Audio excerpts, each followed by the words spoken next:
تمام لیڈروں بشمول قائد تحریک Altaf Hussain, M Q M کے تمام لیڈروں، ایم کیو ایم کے جتنے بھی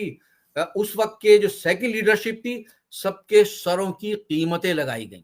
سروں کی قیمتیں۔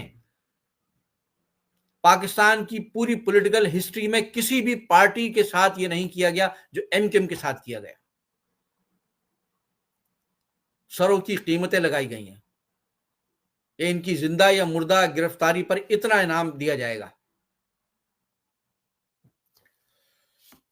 تو کتنے ہی ایم کیو ایم کے رہنماؤں کو، ایم کیو ایم کے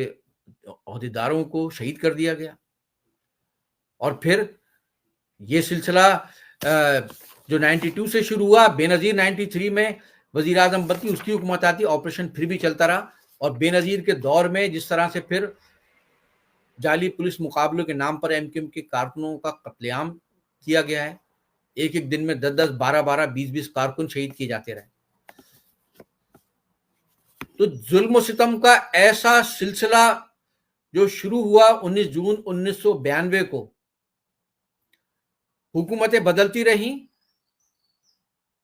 صدر بدلتے رہے، وزیر اعظم بدلتے رہے، آرمی چیف بدلتے رہے، وزیر اعلیٰ بدلتے رہے، لیکن یہ ایم کیو ایم کو ختم کرنے اور مہاجروں کو کچلنے کی جو پالیسی تھی، جو یہ ظلم تھا، یہ ختم نہیں ہوا، یہ سلسلہ نہیں رکا، آج بھی جاری ہے۔ اور جو ایک جملہ آپ نے عامر خان کے ابھی جو آپ نے ویڈیو کلپ سنا، اس میں جو اس کا ایک جملہ ہے کہ ہم یہاں یہ جگہ فل کرنے آئے تھے، تو حقیقی فیل ہو گئی۔ تو پھر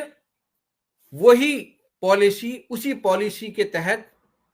2016 میں جب تمام تر ان کی سازشوں کے باوجود الطاف بھائی نے اس تحریک کو زندہ رکھا،